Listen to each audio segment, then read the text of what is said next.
Kannur പാനൂരിലെ bomb സ്ഫോടനത്തിൽ മുഖ്യപ്രതികൾ പിടിയിൽ. കുന്നുത്ത് പറമ്പ് സ്വദേശി ഷിജാൽ, അക്ഷയ് എന്നിവരാണ് പിടിയിലായത്. ഇതോടെ സ്ഫോടനത്തിലെ മുഴുവൻ പ്രതികളും പിടിയിലായി. ശ്രീജിത്ത് കൂടുതൽ വിവരങ്ങളുമായി ചേരുന്നു. ശ്രീജിത്ത്, എവിടെ നിന്നാണ് ഈ പ്രതികളെയൊക്കെ പിടികൂടിയത്? വിശദാംശങ്ങൾ.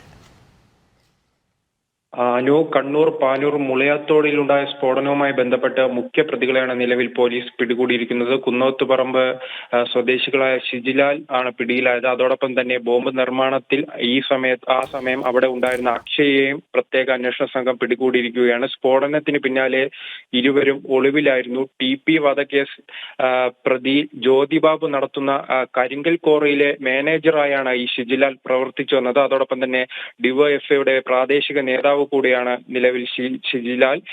ഈ കഴിഞ്ഞ മാസം ഈ പ്രദേശത്തുണ്ടായ ഒരു രാഷ്ട്രീയ സംഘർഷത്തിന്റെ ഫലമായാണ് അവർക്ക് തിരിച്ചടി നൽകാനാണ് ഇത്തരത്തിൽ ഷിജിലാൽ ഈ ബോംബ് നിർമ്മിച്ചതെന്നാണ് നിലവിൽ പോലീസ് കണ്ടെത്തിയിരിക്കുന്നത്. അതിനുശേഷം ഈ ബോംബ് നിർമ്മാണത്തിൽ സ്ഫോടനമുണ്ടായതിനു ശേഷം ആ ദിവസം തന്നെ ഷിജിലാലും അതോടൊപ്പം തന്നെ അക്ഷയും ഒളിവിൽ പോയിരുന്നു. തുടർന്നായിരുന്നു ഇന്ന് കർണാടക തമിഴ്നാട് അതിർത്തി പ്രദേശത്ത് നിന്നുമാണ് ഇരുവരെയും പോലീസ് പിടികൂടിയത്. ഈ മൊബൈൽ ഫോൺ കേന്ദ്രീകരിച്ച് ആ ലൊക്കേഷൻ കേന്ദ്രീകരിച്ച് നടന്ന അന്വേഷണത്തിലാണ് പ്രത്യേക അന്വേഷണ സംഘം ഈ പ്രതികളെ എന്തായാലും ഇന്ന് വൈകുന്നേരത്തോടെ തന്നെ പിടികൂടിയിരിക്കുന്നത്.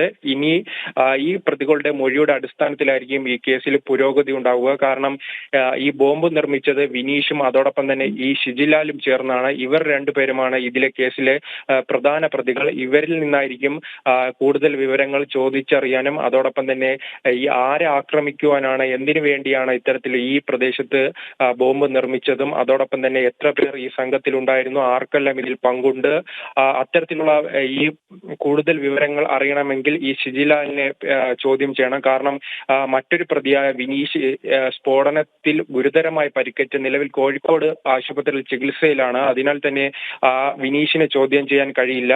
അതോടൊപ്പം ഇപ്പോൾ പിടികൂടിയ ഷിജിലാലിൽ നിന്നായിരിക്കും കൂടുതൽ വിവരങ്ങൾ പോലീസിൽ അറിയുവാൻ കഴിയുക.